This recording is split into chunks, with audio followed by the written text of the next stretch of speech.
नमस्कार, the news के खास programme coffee with talk show में स्वागत है आपका। मैं हूं आपके साथ अविनाश दुबे और आज के हमारे खास मेहमान हैं केमिस्ट्री एक्सपर्ट प्रताप रॉय। बहुत बहुत स्वागत है सर। Thank you sir. मार्च का वह दौर था जब पूरे भारत में लॉकडाउन लग गया और सारी चीजें शिथिल सी हो गई। इसी नाव में सवार था शिक्षा व्यवस्था भी। पर पूरे भारत में एक नया माध्यम आया, ऑनलाइन माध्यम। छात्रों ने इस नए माध्यम में रुचि लेना खूब पसंद किया। पर अब समय आ गया है छात्रों के सीखे हुए हुनर की परीक्षाओं का। ऐसे में सवाल उठता है कि स्कूली परीक्षाओं के साथ साथ बच्चे कॉम्पिटिटिव एग्जाम की भी तैयारी कैसे करें?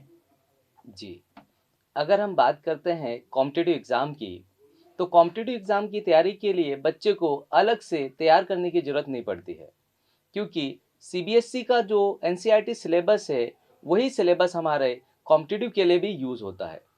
बच्चा अगर बोर्ड की तैयारी करता है, तो बोर्ड की तैयारी के साथ-साथ अगर थोड़ा बहुत वो ऑब्जेक्टिव क्वेश्चंस की तैयारी करता है, तो उसकी कॉम्पिटिटिव की तैयारी भी साथ में चलते रहती है।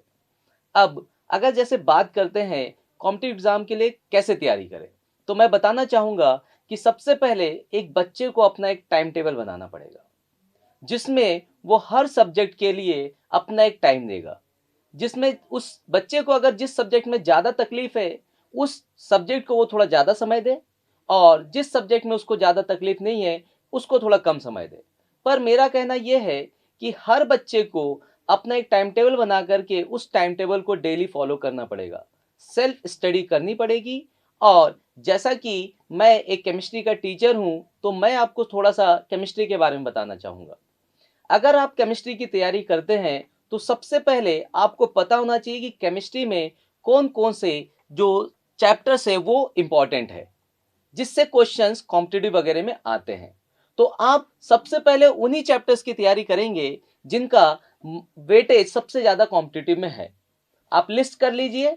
जैसे थर्मोडायनामिक्स की बात करते हैं हम लोग फिजिकल केमिस्ट्री में, केमिकल बॉन्डिंग की बात करते हैं, उसके बाद हम अगर बात करते हैं सॉल्यूशन की, तो ये फिजिकल्स के ऐसे कुछ चैप्टर्स हैं जिनका वेटेज ज़्यादा है। आगे अगर हम जाते हैं ऑर्गेनिक केमिस्ट्री, उसका वेटेज ज़्यादा है। तो जिस चैप्टर्स का वेटेज ज़्यादा है, आप उन चैप्टर्स को पहले करिए। उसके बाद जिन चैप्टर्स का वेटेज बहुत कम है, जहां से क्वेश्चंस बहुत कम ही आते हैं, आप उन पे कम समय खर्च करिए। तो इससे आपका टाइम मैनेजमेंट भी हो जाएगा और आपकी तैयारी बहुत अच्छी हो जाएगी। और थोड़ा-सा अगर आप देखते हैं कि कॉम्पिटिटिव का जो पैटर्न होता है उसमें हम ऑब्जेक्टिव के क्वेश्चंस करते हैं। तो आपको बोर्ड का सिलेबस पढ़ते हुए आपको थोड़ा-सा ऑब्जेक्टिव क्वेश्चन की तैयारी करनी पड़ेगी। तो आप ऑब्जेक्टिव के क्वेश्चंस बनाते रहिए। मैं बता रहा हूँ, आपका कॉम्पिटिटिव का जो प्रिपरेशन है वो बड़ी आसानी से हो जाएगा। बोर्ड परीक्षाओं का जो सिलेबस था, लॉकडाउन के कारण सरकार ने उसको 30% कम कर दिया जाए। इससे फायदा क्या हुआ कि छात्र जो है आसानी से पढ़ सके, उनके शिक्षा में कोई दिक्कत न हो। सहूलियत को देखते हुए 30% कम कर दिया गया। लेकिन कॉम्पिटिटिव एग्जाम में सिलेबस की कोई कटौती नहीं हुई है। अब ऐसे में सवाल उठता है कि बच्चा जो है वो सिलेबस की तैयारी कैसे करे? जी, देखिए, अगर हम बात करते हैं कॉम्पिटिटिव की, उसमें कोई सिलेबस का रिडक्शन नहीं हुआ। ठीक है, बिल्कुल सही कह रहे हैं आप सर। परंतु अगर आप देखते हैं कि बोर्ड परीक्षाओं में जिन चैप्टर्स को हमने हटा दिया है, अगर मैं सिर्फ केमिस्ट्री की बात करता हूँ, तो इनमें जिन चैप्टर्स को हटा दिया गया है, वहाँ से क्वेश्चंस ऑब्जेक्टिव जो है वो आते नहीं है। कॉम्पिटिटिव में उन चैप्टर से क्वेश्चंस नहीं आते थे, उनको हटा दिया गया है। तो आपको तो ऐसे भी उन चैप्टर्स की तैयारी करनी नहीं है जहाँ से क्वेश्चंस बहुत कम आते हैं या ना के बराबर आते हैं। दूसरा, अगर हम चैप्टर्स के छोटे-छोटे जो टॉपिक्स बीच में से हट गए हैं, वो आप देखेंगे तो बहुत ही चालाकी से सिलेबस को रिड्यूस किया गया है। और कॉम्पिटिटिव का सिलेबस इसलिए रिड्यूस नहीं किया गया है, क्योंकि जहां से क्वेश्चंस फ्रेम नहीं होते, जहां से क्वेश्चंस नहीं आते हैं, उसी पोर्शन को हटाया गया है। तो बच्चा बिल्कुल भी इसके लिए चिंता ना करे कि कॉम्पिटिटिव का सिलेबस पूरा है पर बोर्ड का सिलेबस 30% रिड्यूस है, तो हम उसको कैसे करें। तो आपको थोड़ा सा मेहनत ये करना पड़ेगा कि आप देखिए कि क्या क्या सिलेबस हट गया है, और उसमें से देखिए कि क्या उस सिलेबस रिड्यूस सिलेबस से कॉम्पिटिटिव में क्वेश्चंस आते हैं। अगर आपको ऐसा लगता है कि हाँ, कभी कभार क्वेश्चन आ गए, तो आपको उसके लिए थोड़ा सा एक्स्ट्रा समय देना पड़ेगा। अगर हम बात करते हैं बोर्ड का, तो बोर्ड के सिलेबस में जहां से सिलेबस को हमने हटा दिया है, उस सिलेबस का उतना कोई इंपॉर्टेंस नहीं है। तो बच्चा बोर्ड के सिलेबस की तैयारी के लिए ही जितना मेहनत करेगा, उसी में उसका कॉम्पिटिटिव का भी हो जाएगा। एक बात और मैं कहना चाहूंगा कि कॉम्पिटिटिव की तैयारी के लिए और कॉम्पिटिटिव के सिलेक्शन के लिए हमें 100% सिलेबस को तैयार करने की जरूरत नहीं होती है। कॉम्पिटिटिव में अगर बच्चा 50% सिलेबस भी बहुत अच्छे से कर लेता है, तब भी उस बच्चे का सिलेक्शन हो जाता है और वो कॉम्पिटिटिव के एग्जाम को क्रैक करके अच्छे कॉलेज में एडमिशन ले सकता है। तो आप उसकी चिंता बिल्कुल ना करें कि कॉम्पिटिटिव में सिलेबस पूरा है और बोर्ड में 30% कम हो गया। आप उस 30% सिलेबस के बिना भी अपने कॉम्पिटिटिव की तैयारी कर सकते हैं और एग्जाम क्लियर कर सकते हैं। जैसे कि हम देखते हैं, बच्चा जब जाकर के कॉम्पिटिटिव एग्जाम देता है, तो बच्चे के साथ एक प्रॉब्लम ये होती है कि बच्चा सबसे पहले क्वेश्चंस को सॉल्व करता है और लास्ट समय में सोचता है कि मैं ओएमआर शीट को फिल कर लूं। नहीं, मैं कहना चाहूंगा कि जब भी आप क्वेश्चन को सॉल्व करते हैं और जब भी आपका आंसर आता है और अगर आपका एग्जाम ऑफलाइन है, तो सबसे पहले आप ओएमआर शीट को भरिए। नहीं तो क्या होता है कि जब हम सारे क्वेश्चंस को सॉल्व कर लेते हैं और सोचते हैं कि आखिरी में जाकर के हम ओएमआर शीट को फिल करेंगे, तो हमारे पास समय बहुत कम बचता है। और बहुत सारे बच्चे ऐसे होते हैं जो सॉल्व तो सारी चीजें कर लेते हैं, पर आखिरी समय में ओएमआर शीट भरते टाइम हड़बड़ी में गलत ऑप्शन पे सर्कल कर देते हैं, जिनसे उनके मार्क्स कम हो जाते हैं, वो सिलेक्ट नहीं हो पाते हैं। और मैं थोड़ा सा कहना चाहूंगा कि कॉम्पिटिटिव की तैयारी में आप थोड़ा सा स्लोली स्टार्ट करिए। आप चीजों को समझिए और समझने के बाद आप अपनी प्रिपरेशन को तैयार करिए। और प्रिपरेशन करते टाइम एक चीज का बिल्कुल ध्यान रखिए कि आपको सिलेबस के पीछे नहीं भागना है। आपको हर चीज को उतना ही करना है जितना वो आपके काम का है। आप अगर एक चैप्टर को पढ़ रहे हैं, तो आप उस चैप्टर को पूरा कंप्लीट करिए, आधा आधा करके मत करिए। क्योंकि कॉम्पिटिटिव एग्जाम जब हम देंगे, तो उसमें क्वेश्चंस कहीं से भी आ सकता है। ऐसे में बच्चे क्या करते हैं, समय के कम होने की वजह से बच्चा हर चैप्टर को आधा आधा पढ़ के चला जाता है और कॉम्पिटिटिव एग्जाम में अगर गलती से क्वेश्चंस उस टॉपिक से आ जाता है जिसको हमने कवर नहीं किया, तो फिर बच्चा स्कोर नहीं कर पाता है। इससे होता क्या है कि अगर हम इसके जगह पे जिस चैप्टर को स्टार्ट करें, उसको शुरू से लेकर आखिरी तक हर चीज का हमें नॉलेज हो, हर चीज हम कंप्लीट कर ले, तो फिर इससे बच्चे को अगर उस चैप्टर से कोई भी क्वेश्चन आता है तो उसको अटेम्प्ट कर सकता है। तो इसलिए मैं कहना चाहूंगा आप लोग को कि आप लोग जितना भी पढ़े, पूरा पढ़े, आधा अधूरा ना पढ़े। आधा अधूरा पढ़ने से हमेशा क्या होता है कि हमारे जो कॉन्सेप्ट होते हैं वो आधे अधूरे होते हैं और हम हमेशा गलत आंसर को ही टिक करते हैं। बच्चे जब स्कूल जाते हैं तो उनकी नियमावली यानी जो उनके रूल्स होते हैं, शेड्यूल्स होते हैं, वो पूरे बने होते हैं। उसी के अनुसार वो चलते हैं और पढ़ाई करते हैं। लेकिन पिछले 11 महीने से बच्चे स्कूल नहीं गए हैं। ऐसे में उनका शेड्यूल पूरा इधर उधर हो चुका है। अब परीक्षाओं का समय यानी स्कूली परीक्षाएं और कॉम्पिटिटिव परीक्षाएं दोनों एक साथ हैं। तो बच्चों को कॉम्पिटिटिव एग्जाम के लिए कितना देर देना चाहिए?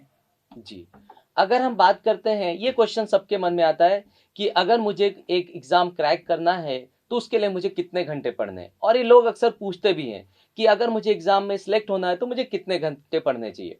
तो इसका सवाल, ये जो सवाल है, इसका आंसर कोई भी सटीकली नहीं दे सकता। क्योंकि देखिए, हर बच्चे का जो आईक्यू होता है वो अलग होता है, उसके समझने का जो तरीका होता है अलग होता है। कोई बच्चे होते हैं जो चीजों को बहुत जल्दी समझ लेते हैं और कई बच्चे ऐसे होते हैं जो चीजों को समझने में समय लगाते हैं।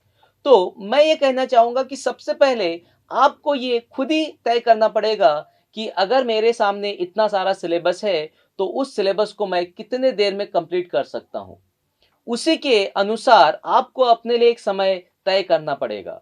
मैं कहूंगा कि जो बच्चा जिसका आईक्यू बहुत अच्छा है, वो कम समय में चीजें बहुत जल्दी करता है, तो उसको समय कम चाहिए। परंतु जो बच्चा एवरेज है, जिसको थोड़ा सा समझने में टाइम लगता है, वो चीजों को करने में उसको समय ज्यादा लगेगा, तो उसको बहुत सारा समय देना पड़ेगा। वैसे तो देखा जाए तो अगर आप कॉम्पिटिटिव एग्जाम की तैयारी करते हैं, तो सबसे ज्यादा इंपॉर्टेंट ये है कि आप स्वयं को कितना समय लेते हैं।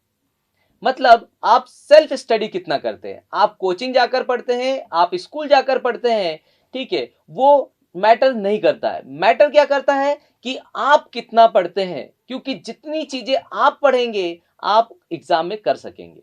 और इसके लिए आपको तय करना पड़ेगा कि एक समय जिसमें मैं सारी चीजों को कर सकूं। वैसे आप मुझसे पूछेंगे तो मैं कहूंगा कि हर बच्चे को कम से कम एक दिन में 6 से 7 घंटा खुद के लिए निकालना पड़ेगा। परंतु अगर आप थोड़े से वीक हैं तो आपको इस समय को बढ़ाना पड़ेगा, और अगर आप बहुत ज्यादा होशियार हैं, चीजों को जल्दी जल्दी कर लेते हैं, तो फिर ये समय आपके लिए कम हो सकता है। कहने का मतलब यह है कि समय बहुत कम है, आप अपने समय को इधर उधर व्यर्थ ना करें, पूरा का पूरा फोकस आपका कॉम्पिटिटिव में रहे, आपके बोर्ड में रहे। एक बार आपने बोर्ड का एग्जाम अच्छे से कर लिया और एक बार आपने कॉम्पिटिटिव एग्जाम क्रैक कर लिए, तो उसके बाद आपको आगे की चिंता करने की जरूरत नहीं होगी। परंतु अगर किसी भी कारणवश अगर आप अपनी पढ़ाई को थोड़ा साइड में रख करके बाकी चीजों में ज्यादा कर लेते हैं और गलती से ही अगर आपका रैंक नहीं आता है, आपके बोर्ड के परसेंटेज अच्छे नहीं आते हैं, तो आपको आगे जाकर के बहुत ज्यादा सफर करना पड़ सकता है। तो मैं कहूंगा जितना समय आपके पास है बहुत है, आप उसको यूटिलाइज करिए। अब लॉकडाउन आया, लॉकडाउन आने से पढ़ाई थोड़ी सी रुक सी गई, ऑनलाइन पढ़ाई का जमाना चालू हुआ। बहुत सारे बच्चे नेटवर्क और बहुत सारे प्रॉब्लम्स के कारण पढ़ाई से थोड़े से दूर रह गए। अब उन बच्चों के जहन में ये है कि अब हमारे पास समय तो कम है, तो हम कैसे करें। तो मैं कहना चाहूंगा कि ये सिर्फ आपके साथ नहीं है, ये प्रॉब्लम सबके साथ है, और मैं ये मानता हूं कि ये चीजें जो एग्जाम कमेटी है उनको भी पता है। तो मैं आपको एक चीज ये बताना चाहूंगा कि डरने की कोई जरूरत नहीं है। एग्जाम का जो क्वेश्चन पेपर होगा आपके लिए आसान आएगा, आपको इसमें बेनिफिट मिलेगा। और लॉकडाउन में जो समय व्यर्थ हुआ है ये चीजें सबको पता है, इसीलिए जो भी एग्जाम का पेपर सेट होगा वो ऐसे सेट किया जाएगा कि इन कम समय में आपने जितनी तैयारी की है उसी के अनुरूप आपका क्वेश्चन पेपर आएगा। तो मैं आप सभी से ये कहना चाहूंगा कि आप लोग बिल्कुल मायूस ना रहे, जितना समय अभी बचा है ये बहुत अनुकूल है, आप इन समय में जितना करेंगे इसमें आप बहुत ही अच्छा कर सकते हैं। अब वक्त हो चला है छोटे से ब्रेक का, ब्रेक के बाद फिर हाजिर होते हैं। गांव शहर की ओर जा रहा था। घर में बैठा बाप किसानी में पसीना बहा रहा था, मगर सब दिन एक से नहीं होते साहब। तकदीर और तस्वीर बदलते देर नहीं लगती। धीरे धीरे बाजत आनंद बधाई, मोरे आनंद बधाई हो। एहो भैया छत्तीसगढ़ मां बाजत बधाई, खुश हो गए दादाई हो। कुछ बात है उस नेता में जो मिट्टी से बना है। किसानी से पेशानी में पड़ने वाले बल को वो जानता है। गाँव गाँव दिखते अंजोर चिकन चाकन, गली खोर चिकन चाकन, गली खोरे हो। संगे मिलत किसानी मजूरी काम बनते जरूरी हो। किसानी कर्जा माफ कर दिया, बिजली का बिल हाफ कर दिया।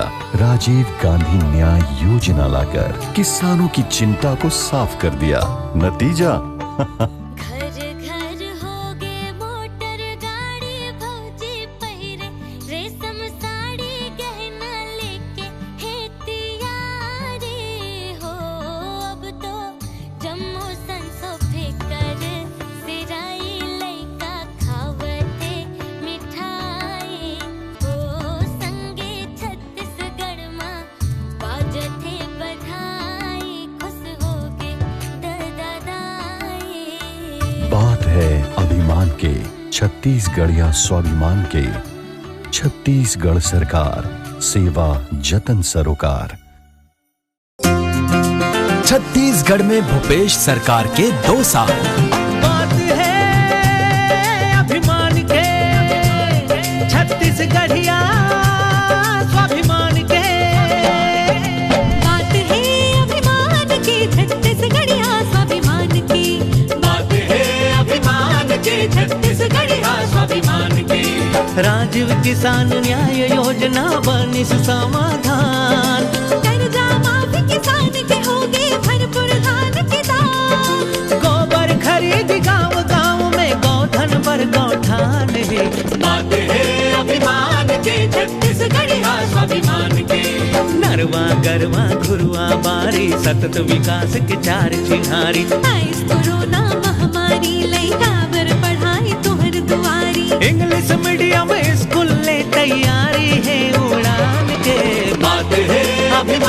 के छत्तीसगढ़िया स्वाभिमान के।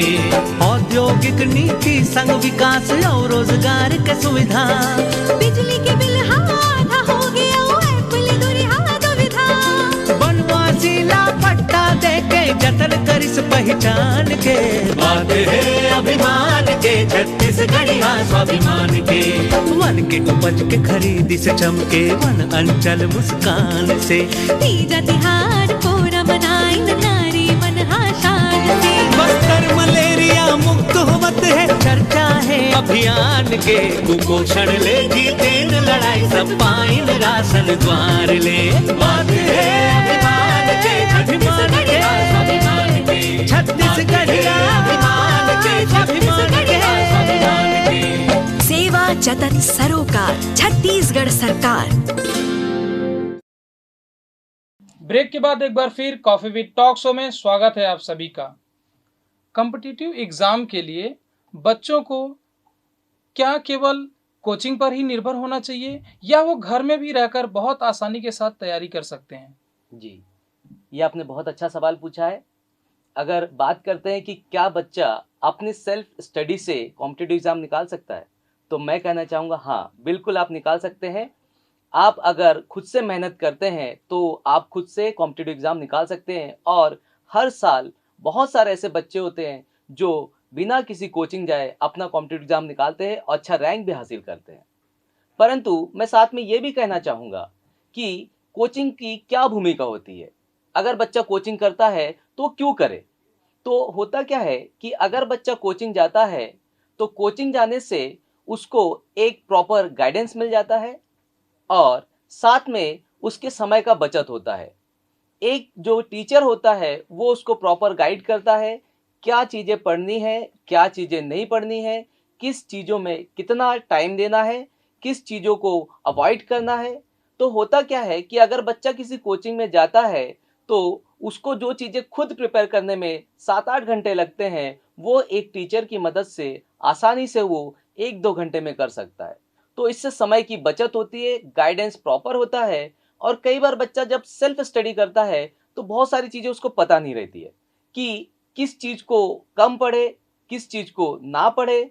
तो ये सारी चीज़ों के लिए बच्चे को एक कोचिंग जाना जरूरी है। अगर वो एफर्ट कर सकता है और खुद की मेहनत से नहीं कर पा रहा है तो बिल्कुल कोचिंग को ज्वाइन करे, उसका इम्प्रूवमेंट होगा। हर मोहल्ले, हर कस्बे, हर गांव, हर शहर में कोचिंग और ट्यूशन का भंडार है। अब ऐसे में बच्चा भ्रम में आ जाता है कि आखिरकार उसको किस प्रकार के ट्यूशन और कोचिंग को ज्वाइन करना चाहेंगे। इस पर आप क्या कहना चाहेंगे?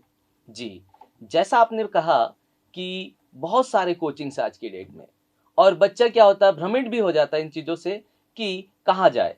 तो बच्चा क्या करता है, भीड़ देख कर चला जाता है कि यहाँ पे बहुत ज़्यादा बच्चे जाते हैं, मैं भी यहाँ चला जाता हूँ। नहीं, मैं कहना चाहूँगा ये बहुत गलत बात है। आपको क्या करना चाहिए, सबसे पहले आपको कोचिंग को अपने अकॉर्डिंग सेलेक्ट करिए। कहने का मतलब ये है कि आप जाकर के सबसे पहले वहाँ की डेमो क्लास अटेंड करिए और डेमो क्लास में आप डिसाइड करिए कि क्या वहाँ जो टीचर है उसके साथ मैं कंफर्टेबल हूँ, क्या मुझे उनका पढ़ाया सारा चीज़ समझ में आ रहा है, क्या मैं वहाँ पे बच्चों के साथ बैठ कर के डाउट पूछने में मुझे कोई झिझक तो नहीं हो रही है, और मेन चीज़ क्या उस कोचिंग में जाने से मेरा इम्प्रूवमेंट हो रहा है। बाकी बच्चे कुछ भी कहे कि वहाँ अच्छा पढ़ाते हैं, वो अच्छा पढ़ाते हैं, ये अच्छा पढ़ाते हैं। देखिए, मैं कहना चाहूँगा जो टीचिंग होती है ये एक आर्ट है। सबके पढ़ाने का तरीका अलग होता है, भले कंटेंट एक हो, और बच्चे का समझने का तरीका भी अलग होता है। तो हर एक बच्चा किसी एक पर्टिकुलर टीचर से सेटिस्फाई हो ऐसा जरूरी नहीं है। हर बच्चे का समझने का तरीका होता है अलग, उसका लेवल भी अलग होता है और वो चीज़ों को अलग तरीके से समझता है। तो मेरा कहना ये है कि आप जाइए, हर कोचिंग में जाकर के आप एक बार पढ़ के देखिए। अगर आपको लगता है कि उस कोचिंग में पढ़ने से आपको बेनिफिट हो रहा है, चीज़ें आपको समझ में आ रही है, तभी आप उसके साथ कंटिन्यू करिए, अदरवाइज आप उस कोचिंग को ज्वाइन ना करिए। बच्चों, जब शब्द आता है बच्चे का, तब उनके साथ जुड़ते हैं अभिभावक। जी, अभिभावक बच्चे के जन्म से लेकर उनके हर एक कार्य में एक अहम भूमिका निभाते हैं। ऐसे में जब कॉम्पिटिटिव एग्जाम की बात आती है तो पेरेंट्स की इसमें क्या भूमिका होनी चाहिए? जी, अगर बात करते हैं कि एक बच्चे के प्रिपरेशन में पेरेंट्स की क्या भूमिका होती है, तो मैं आपको बताना चाहूंगा कि पेरेंट्स का जो रोल होता है वो बहुत इंपॉर्टेंट होता है। ध्यान से सुनिएगा, एक पेरेंट्स को अपने बच्चों के प्रिपरेशन में बहुत सारी चीजों का ध्यान रखना चाहिए। पहली चीज, कभी भी पेरेंट्स को अपने बच्चों के ऊपर दबाव नहीं बनाना चाहिए कि बेटा आपको कॉम्पिटिटिव निकालना है, आपको जाना ही है। दूसरा, बच्चों के साथ पेरेंट्स को बहुत फ्रेंडली होना चाहिए और उनकी तकलीफें को समझनी चाहिए, और हमेशा पेरेंट्स को बच्चों का सपोर्ट करते रहना चाहिए, उनको मोटिवेट करता रहना चाहिए। और जब ये मोटिवेट करते रहेंगे, और सबसे पहली चीज ये होनी चाहिए कि पेरेंट्स को बच्चों को ये बताना चाहिए कि बेटा सिलेक्शन होना ना होना वो बाद की बात है, आपको सिर्फ अपना 100% देना है। एक बच्चा जब किसी भी चीज की तैयारी में अपना 100% देगा, तो मैं इसकी गारंटी दे रहा हूं कि उसका सिलेक्शन हो जाएगा। पर पेरेंट्स को कभी ये नहीं कहना चाहिए कि बेटा तुम्हारा एक ही लक्ष्य है, तुम्हें इस कॉम्पिटिटिव एग्जाम को निकालना है, अगर एक कॉम्पिटिटिव एग्जाम आप नहीं निकाल पाते हो तो आगे करने के लिए कुछ भी नहीं है। इससे बच्चे के ऊपर में बहुत ज्यादा दबाव आता है, प्रेशर बहुत आता है, और इसी के चलते अगर बाय चांस बच्चा कर नहीं पाता है तो सुसाइड के केसेस भी आते हैं। इसलिए मैं कहना चाहूंगा, हर पेरेंट से ये कहना चाहूंगा कि आप बच्चे को सिर्फ एक ही चीज कहिए कि बेटा आपको अपना 100% देना है, सिलेक्शन होना ना होना बाद की बात है। आखिरी सवाल, समय कम, सिलेबस ज्यादा, ऐसे में बच्चों को किस प्रकार से तैयारी करना चाहिए, इस विषय पर आप अपना क्या मूल मंत्र देना चाहेंगे जिससे बहुत आसानी के साथ उनका सिलेक्शन सुनिश्चित हो सके? जी, अगर हम इस क्वेश्चन के बारे में सोचे तो ये बहुत अच्छा क्वेश्चन है। देखिए, अगर समय कम सिलेबस ज्यादा है तो मैं आपको कहना चाहूंगा कि एक कॉम्पिटिटिव एग्जाम को क्लियर करने के लिए बच्चे को पूरा 100% सिलेबस करके जाने की जरूरत नहीं होती है। बच्चा अगर सिर्फ उस सिलेबस का 50% भी अच्छे से कर लेता है और उस 50% के क्वेश्चंस को भी अगर वो अटेम्प्ट करता है तो उसे बहुत अच्छा रैंक मिलता है, वो एक अच्छे कॉलेज में जा सकता है। तो मेरा कहने का मतलब ये है कि आप सिलेबस के पीछे ना भागे, आप सिर्फ और सिर्फ अपनी मेहनत करते रहिए, और जितने भी चैप्टर्स और जो टॉपिक आपके बहुत ज्यादा इंपॉर्टेंट है, जहां से क्वेश्चंस हर साल आते हैं, आप उसकी तैयारी पहले करिए। आपको जितना आता है आप उस चीज को बार बार प्रैक्टिस करिए, और जो चीजों के क्वेश्चंस बहुत कम है, जिन चीजों से क्वेश्चंस नहीं आते हैं, आप उनके पीछे ना भागिए। और समय कम है, सिलेबस ज्यादा है, तो आप यहाँ पे डिसाइड करिए कि आपके पास कितना समय है और आप कितना सिलेबस कर सकते हैं, और आप सिर्फ उन्हीं सिलेबस पे फोकस करिए, और बाकी के सिलेबस को अगर आप नहीं भी करते हैं तो भी आप एक कॉम्पिटिटिव एग्जाम को निकाल सकते हैं। रॉय सर, आपका बहुत बहुत धन्यवाद इतना कीमती समय देने के लिए। पालकों और छात्रों के लिए आज बहुत ही इंपॉर्टेंट इंफॉर्मेशन दी गई, और अहम जानकारियों के लिए देखते रहिए कॉफी विद टॉक शो। नमस्कार।